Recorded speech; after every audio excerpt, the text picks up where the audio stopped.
What's up, good people? So, Bungie just dropped this Dev Insights Season 22 weapons preview. This is a whole Lord of the Rings book. So I got y'all. I read it for you. I'm gonna go in there. Hopefully this helps you. I'm gonna break it down. We're gonna talk about a lot of changes coming in Season 22. Alright, so we'll start with weapon balancing. These are a lot of numbers and charts of weapon usage last season and during the last patch. I'm just zooming through it. If you want to see it, I will leave the link directly to here in the description. Alright, Season 22 weapon balance changes. A while back, we made the swap to infinite primary ammo. It unintentionally generated a bug that caused running double special weapons to drop heavy ammo at an increased rate. Not no more, y'all. It's gonna drop the same amount of heavy as it would for two primaries or one primary, one special. Now for reticles, they're gonna replace the perk active hipfire reticle element. The new one should work better at different field of view settings. They added a perk active indicator to symmetry. Move Grand Overture's charge meter further down so it doesn't overlap with other elements. Now let's talk about zoom and damage fall off tuning. This is a big one, y'all.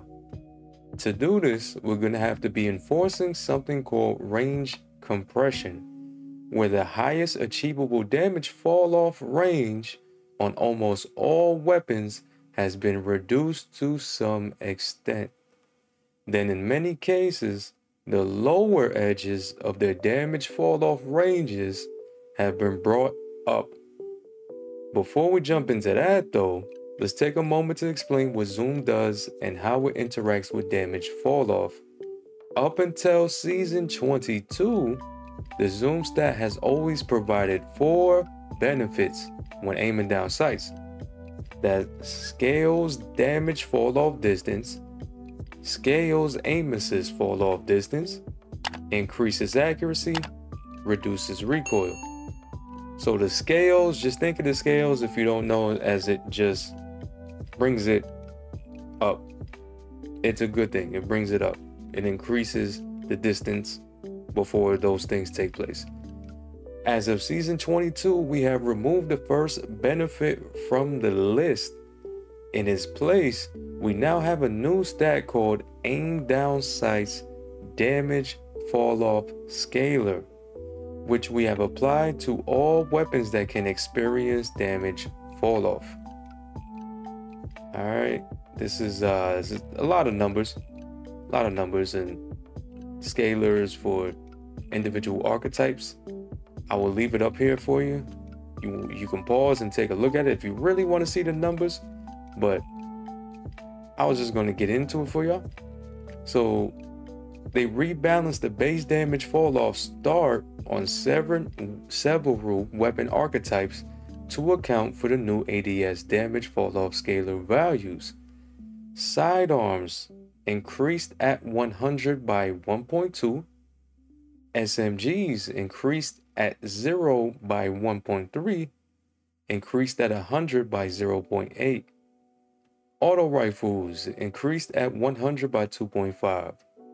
Aggressive hand cannons decreased at 100 range by 1.0. And for pulse rifles increased at 100 by 0.5. That's just more of what they were talking about the compression part that I mentioned.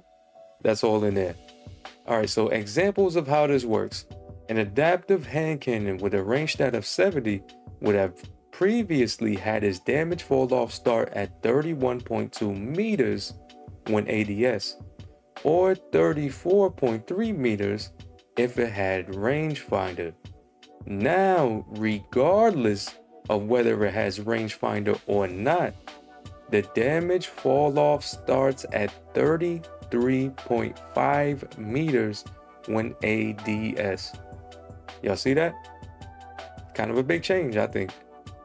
Alright, custom tuned exotic ranges. Ace of Spades, when Memento Mori is active, previously had a 10% damage fall off range penalty. this penalty is increased to 15%. Devil's Ruin, when firing the laser beam, previously had a 20% damage fall off range bonus. This bonus has been reduced to 10%. That's a nerf. Revision 0, when Hunter's Trace is active, now has a 4.5 times ADS damage fall off scalar. The Last Word now has a 1.1 times ADS damage fall off scalar. Don't know about the ADS Last Word. Crimson now has a 1.3 times ADS damage fall off scalar.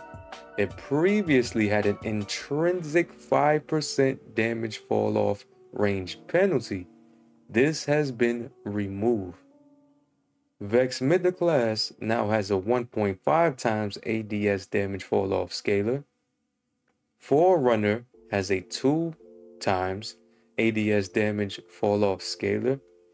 And Ariana's Vow has a 2.4 times ADS damage fall off scalar. Now let's talk about weapon archetypes, y'all. Hand cannons in PvE. General increase reload speed at 0 by 15%. That's nice. PvE damage against minor combatants up by 20%.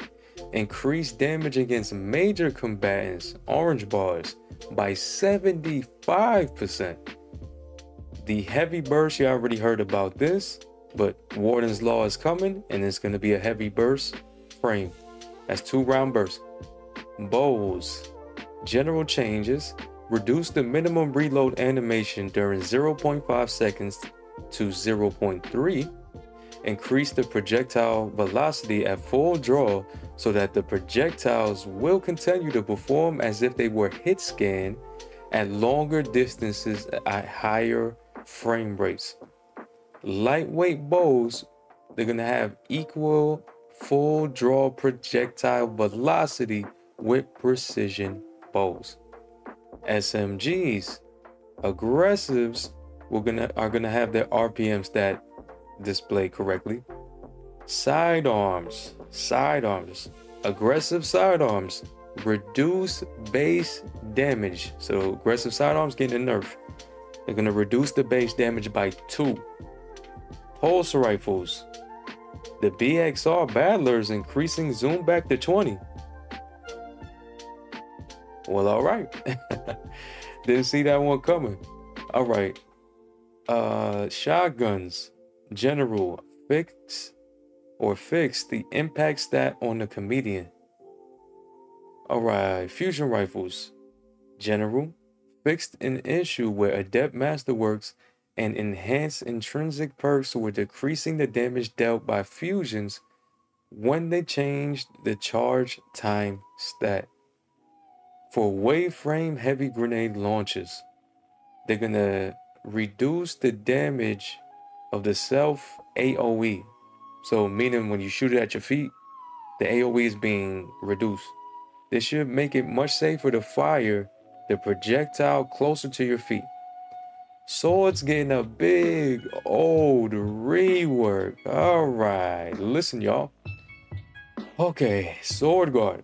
Energy now recharges after a short delay when used, but recharges much faster. The delay before recharge and the recharge rate are both governed by the guard charge rate stat. This delay ranges between 2.7 and 1.05 seconds, decreasing with charge rate stat. We've massively increased the rate energy returns after the delay to compensate, and they increase even more at higher charge rate stats. Even after the delay, swords now return to full energy from empty faster than before this rework. Full power heavy attacks can now be used with any non-zero amount of sword energy, rather than requiring full sword energy. We massively increased sword guard damage resistance, giving it between 82.5 and 95% damage reduction depending on guard resistance stat. This damage resistance value is sharply reduced against other players, like glaives. Then it provides between 52.5 and 65% damage reduction, depending on guard resistance stat. Sword guard no longer loses energy when taking damage. That's big. As a result of the above, guard efficiency has been removed as a stat. Sword guard duration is now increased across every guard type, with those with shortest durations benefiting the most. Sword guard talent nodes have had their stats squished down. Combined with the above, even though their stats have been reduced, their damage reduction, charge rates, and guard durations are now increased across the board. This allows origin traits and other sword perks more room to increase these stats and allow performance beyond their previous maximum. Sword guard talent nodes now visually affect the charge rate bar on the inspection screen when you hover over or select them, similar to other stat affecting nodes.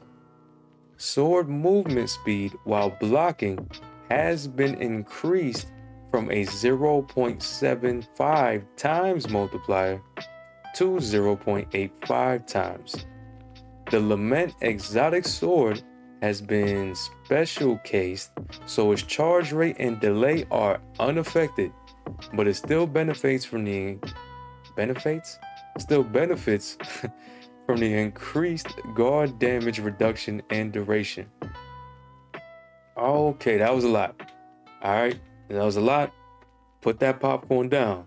All right, you got to pay attention. All right, I'm sorry, I had to use the reference. My bad. If you know, you know. If you don't, you don't. All right, exotic weapons. Check it out, y'all. A lot of people were asking for a Monte Carlo catalyst. Bungie says we finally did it. It was mechanically the most complex catalyst we have ever done, requiring a host of custom animation work and a lot of things we have never done on a weapon before, but we hope you enjoy it. Uh-oh, this might be the bayonet. This might be the bayonet. Let's see if it is. Okay, yep, you're shooting him. Stab him. Oh!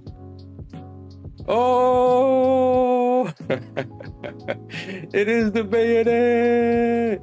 Oh shoot, y'all. Y'all ready? Y'all happy with that?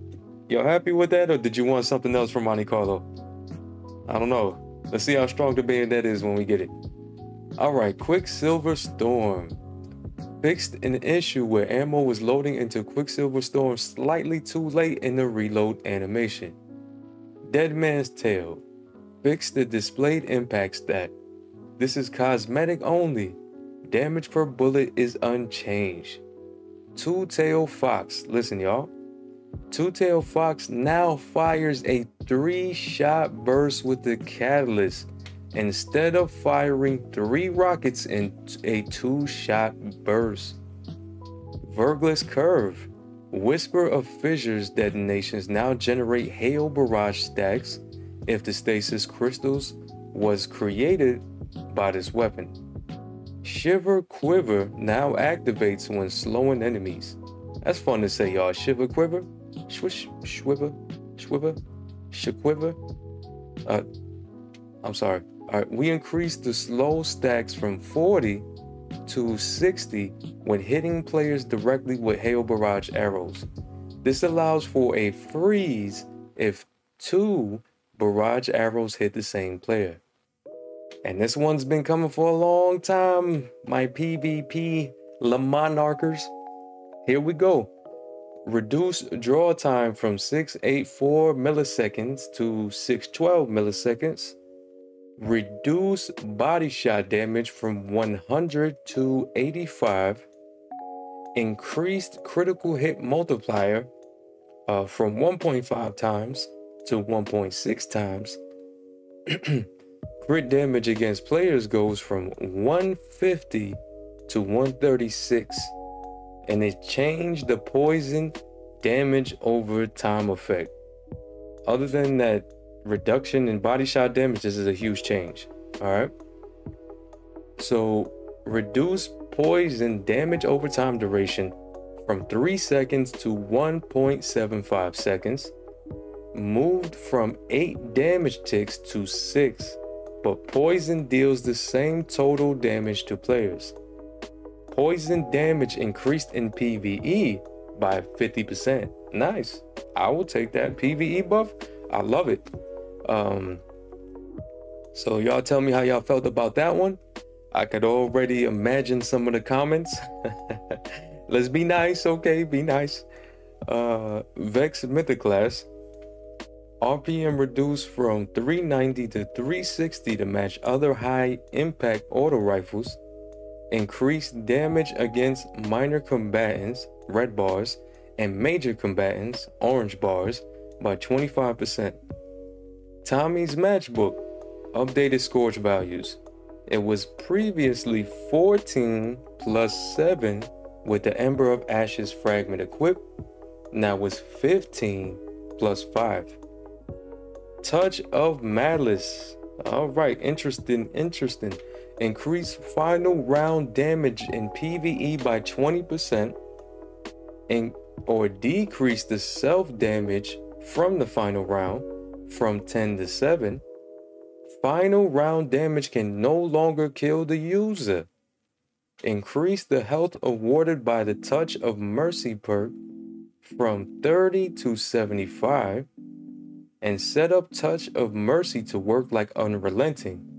Guardians and major combatants give more points towards activation, and we increase the time allowed between kills. Ball of Darkness now appropriately deals arc damage and will blind combatants and stun unstoppable champions. What do y'all think? Good? Kind of gets a little, I don't know. How do y'all feel about that? Malfeasance fixed an issue where Vorpal Weapon Catalyst wasn't displaying the status buff text. Cloud Strike reduced the lethal kill distance of the lightning strike against players. Wicked Implement. Now this sounds pretty good. It's getting a little buff here.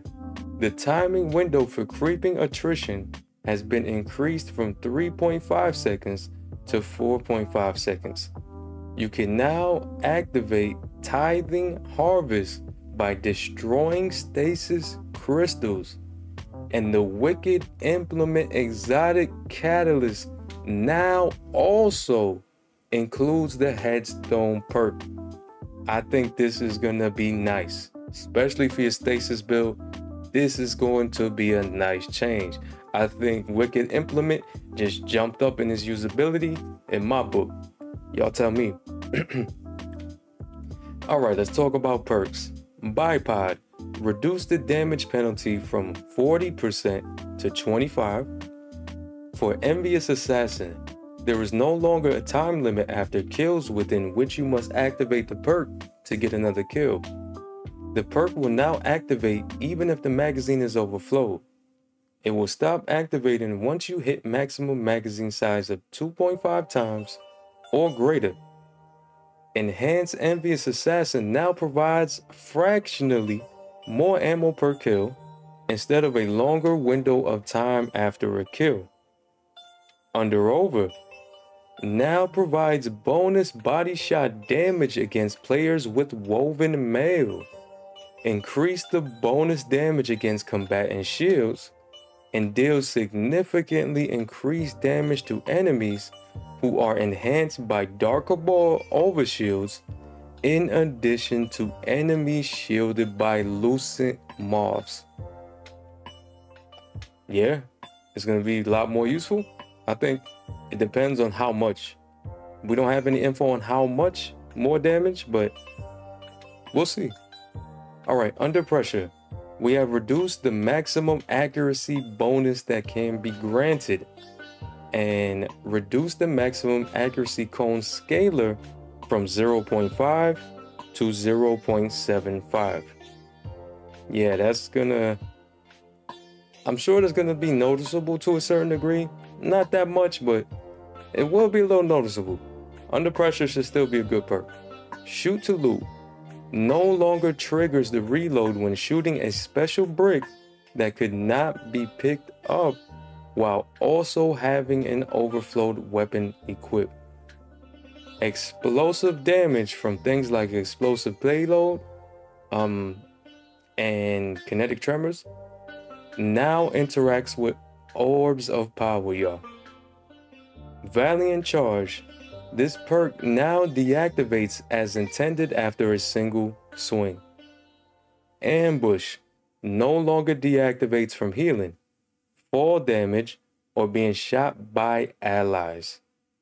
Explosive Light fixed a bug where the enhanced version of the perk was granting 2 stacks on the initial orb pickup.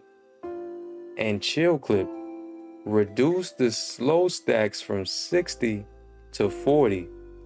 Wolfpack rounds no longer trigger this perk. That's crazy that it ever did. Weapon progression earning. All right, we got a lot of changes to weapon progression, y'all. All right, so put the pop. No, I'm not gonna say. Keep eating your popcorn. I know this is a long one. How you think I feel? I'm reading it. I'm reading it again. All right. Since the opportunities to get kills in PvP is far lower than what is possible in PvE, we will be increasing the amount of progression earned by defeating Guardians in PvP.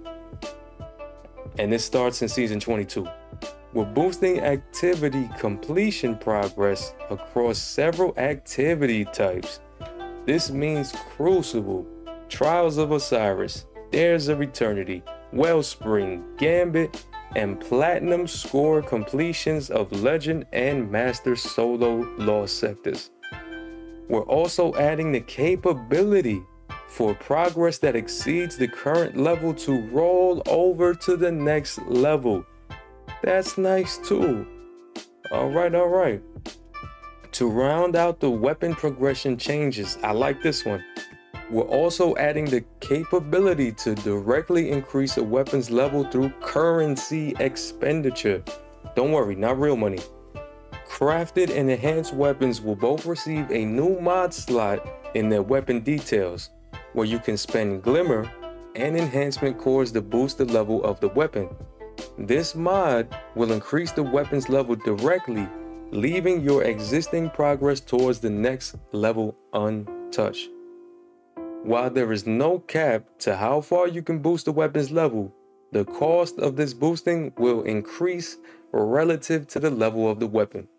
You knew that was going to happen. Alright, crafting economy changes. Another change we are making is that the resonant and harmonic alloys will be deprecated, that means no more, as a required material and will no longer be obtained during a dismantle starting in Season 22. We are planning on removing these materials entirely from the game at some point in the future, but until then, your remaining materials will be available to be exchanged for glimmer at Rahul in the tower. Alright, Nia Muna weapon pattern acquisition. Yeah, this has been bad, so this should be good news. In Season 22, the Nia Muna Weekly Pinnacle Story Mission Score Challenge will provide guaranteed Nia Muna weapon pattern progress for the first time it is completed each week. The Nia Muna vendor engram upgrade will increase the drop chance of deep sight Nia Muna weapons. This is retroactive if you have already claimed the vendor upgrade. The Throne World vendor engram upgrade will also receive the same behavior for the Throne World deep sight weapons, and again this will be retroactive. Season 22 will also include a bug fix in the underlying deep sight drop system that manifested from the major overhaul we did for Lightfall. This bug could decrease the deep sight drop rate as you near the completion of a pattern set. So this should be fixed now is what they're saying. Well, in Season 22. And there is your novel, read by this guy. I hope I hope this helped y'all. I hope these videos are helping y'all. I hope it's more pleasant to hear my scrappy little voice rather than having to read it for some of y'all. But I'll include the link in the description if you want to come and get the finer details. Likes, subs, especially comments help with the algorithm for your boy. And please share it out to anybody else you think might want to know about this stuff. Any help to to everything is just great. And thank you to everybody with the kind words for seeing me pop up in, y'all saw me pop up in that thing. Y'all know. The people who had the kind words and throwing me congratulations, I appreciate it. Anyway, take care. I appreciate y'all. I'm out.